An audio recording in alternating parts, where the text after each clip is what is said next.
వేదికను అలంకరించిన పెద్దలకు, వేదిక ముందున్న నాయకులకు, అదేవిధంగా అన్ని నియోజకవర్గ క్లస్టర్ పరిధిలో డిజిటల్గా మహానాడును వీక్షిస్తున్న తెలుగుదేశ కుటుంబ సభ్యులందరికీ కూడా పేరు పేరున ధన్యవాదాలు, నమస్కారాలు. మానవ జాతి మనుగడికే ప్రాణం పోసింది మగువ, త్యాగంలో అనురాగంలో తరగని పెన్నిది మగువ, కలకంటి కంట కన్నీరు కొరిగిన తొలగిపోవురా సిరులు, తరిగిపోవురా భాగ్యాలు. ఇవి ఆనాటి సూక్తులు, ఈనాటి ఆచరణ. ఈసారి ఈ మహానాడు స్త్రీ శక్తి నినాదంతో మహిళా సాధికారితకు మరింత బలం చేకూర్చే దిశగా నిర్ణయించడం చాలా చాలా సంతోషంగా ఉంది. మహిళలను ఓటు బ్యాంకుగా కాదు, సమాజానికి శక్తిగా చూపించిన ఏకైక పార్టీ మన తెలుగుదేశం పార్టీ. ఆడబిడ్డలకు గౌరవం, మహిళలకు హక్కులు, సమాజంలో సమాన స్థానం కల్పించాలనే ఆలోచనలకు కూడా పునాది వేసిన మహానేత మన స్వర్గీయ శ్రీ అన్న నందమూరి తారక రామారావు గారని తెలియజేస్తున్నాను. 4 దశాబ్దాల క్రితమే మహిళల అభ్యున్నతి గురించి ఆలోచించిన దూరదృష్టి గల నాయకులు మన అన్న ఎన్టీఆర్ గారు. మహిళల గౌరవాన్ని ఇంటి గుమ్మం దాటించి సమాజ శిఖరాలపైకి నిలబెట్టిన చరిత్ర మన అన్న ఎన్టీఆర్ గారిది. మహిళల ఉన్నత విద్యల కోసం పద్మావతి మహిళా విశ్వవిద్యాలయాన్ని స్థాపించి ఆడబిడ్డలకు చదువు అంటే ఒక అవకాశమే కాదు, ఒక హక్కు అని తెలిపారు. 1986లో ఆడబిడ్డలకు ఆస్తిలో సమాన హక్కును ఇచ్చి అమ్మాయి అంటే భారం కాదు, వారసత్వం అని నిరూపించినటువంటి వ్యక్తి. మహిళలకు ఆస్తిపై హక్కు అంటే కేవలం ఆస్తి కాదు, అది ఆమె గౌరవం, భద్రత, భవిష్యత్తుకు భరోసా. మహిళలను సమాన హక్కులతో ముందుకు తీసుకెళ్లిన గొప్ప ఆలోచన ఇది. ఆనాడు అన్న ఎన్టీఆర్ గారు స్థానిక సంస్థలో 9% మహిళలకు రిజర్వేషన్లు కల్పించి మహిళా నాయకత్వానికి కొత్త జారి చూపించారు. ఈనాడు ఆయన ఆశయాలను అనుగుణంగా నారా చంద్రబాబు నాయుడు గారు 33% రిజర్వేషన్లు కల్పించి మహిళలను నాయకత్వ స్థాయికి తీసుకువచ్చారని కూడా తెలియజేస్తా ఉన్నాను. జాతీయ స్థాయిలో కూడా మహిళా రిజర్వేషన్ బిల్లుకు తెలుగుదేశం పార్టీ నిరంతరం మద్దతు ప్రకటిస్తూ వచ్చింది. మహిళల బలపడితే కుటుంబం బలపడుతుంది, కుటుంబం బలపడితే రాష్ట్రం అభివృద్ధి చెందుతుంది. అందుకే మహిళల ఆరోగ్యం, విద్య, ఉపాధి, భద్రత కోసం ప్రభుత్వం అనేక సంక్షేమ కార్యక్రమాలు అమలు చేస్తోంది. మహిళలను ఆధారపడే స్థితి నుంచి ఆధారంగా నిలిచే స్థాయికి తీసుకెళ్లడమే మన చంద్రన్న లక్ష్యం అని తెలియజేస్తా ఉన్నాం. ఆనాడు డ్వాక్రా సంఘాలు తీసుకొచ్చి ఈరోజు రాష్ట్ర వ్యాప్తంగా కూడా మహిళలు స్వయం సహాయక సంఘాలను ప్రోత్సహిస్తూ 12 లక్షల స్వయం సహాయక సంఘాలు, 1 కోటి మంది సభ్యులు, 20,000 కోట్ల రూపాయలతో పొదుపు, 35,000 కోట్ల రూపాయలతో బ్యాంకు రుణాలు, ఒక్కో సంఘానికి 20 లక్షల మేరకు అర్హత.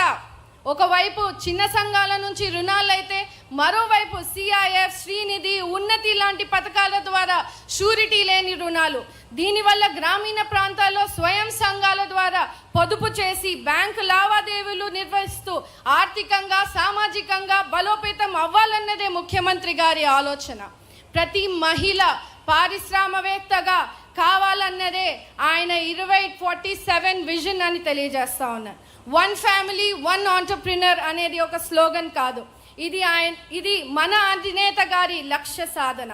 ప్రతి కుటుంబంలోనూ ఒక మహిళా వ్యాపారిగా తీర్చిదిద్దే దిశగా కుటుంబం ఆదాయం ఒక వ్యక్తిపై ఆధారపడకుండా మహిళలను కూడా ఆర్థిక భాగస్వామిగా మార్చే విధానాన్ని ప్రభుత్వం అమలు చేస్తూ వస్తోంది. దీనికోసం వ్యాపార నైపుణ్యాభివృద్ధి, మార్కెటింగ్ సపోర్ట్, డిజిటల్ లావాదేవీలపై అవగాహన, అలాగే ఎంఎస్ఎంఈలకు 35% రిజర్వేషన్లు అమలు చేయడమే కాకుండా గ్రామీణ ప్రాంతాల్లో మహిళలు చిన్న వ్యాపారాల వద్దనే ఆగిపోకుండా మధ్యతరగతి, పెద్ద స్థాయి పారిశ్రామికవేత్తలుగా ఎదిగేలా అవకాశాలు చూపిస్తున్నారు మన Chandranna. Our CBN goal is to build modern global style of outlets for SHC products. మనందరికీ తెలుసు, ఆడపడుచుల చేతికి లక్షల పెట్టుబడులు ఇచ్చింది మన చంద్రన్న అయితే ఆడపడుచుల చేతికి సంఖ్యలు వేసింది జగన్మోహన్ రెడ్డి అని తెలియజేస్తున్నాను.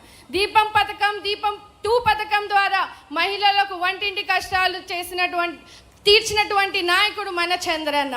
అమ్మఒడి అని చెప్పి ఒక బిడ్డకే పరిమితం చేసి అమ్మలకు కడుపు కోతను మిగిల్చింది జగన్ రెడ్డి అయితే, తల్లికి వందనం పేరిట ఇంట్లో ఎంతమంది పిల్లలుంటే అంతమందికి డబ్బులు వేసి పిల్లలకు విద్యకు అండగా నిలుస్తుంది మన లోకేష్ అన్న.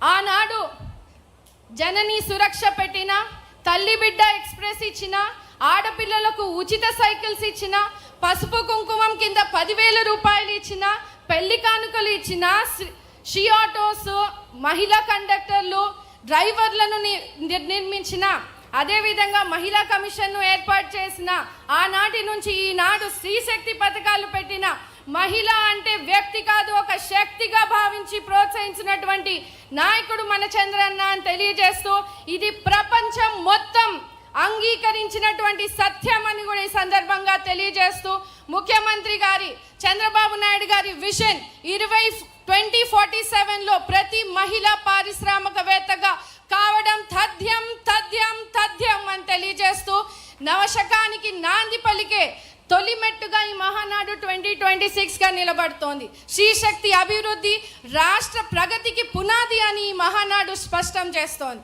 ఈ తీర్మానాన్ని బలపరిచేందుకు నాకు ఇంతటి గొప్ప అవకాశాన్ని ఇచ్చినటువంటి చంద్రబాబు నాయుడు గారికి, మన అన్న లోకేష్ గారికి, పెద్దలకు, సింగనమల నియోజకవర్గ ప్రజలకు, మహిళా లోకానికి కూడా పాదాభివందనాలు చేస్తా ఉన్నాను. ధన్యవాదాలు. ధన్యవాదాలు శ్రావణి గారు. ఇప్పుడు ఇదే తీర్మానాన్ని బలపరచవలసిందిగా నెల్లూరు నుంచి వచ్చినటువంటి మన తెలుగు మహిళ, మన కార్యకర్త కప్పిర రేవతి గారిని ఆహ్వానిస్తున్నాం. దైవమైన మా బాబు గారికి, మహిళల కుటుంబంలో పెద్ద కొడుకుగా ఉన్న లోకేష్ బాబు గారికి, వేదికను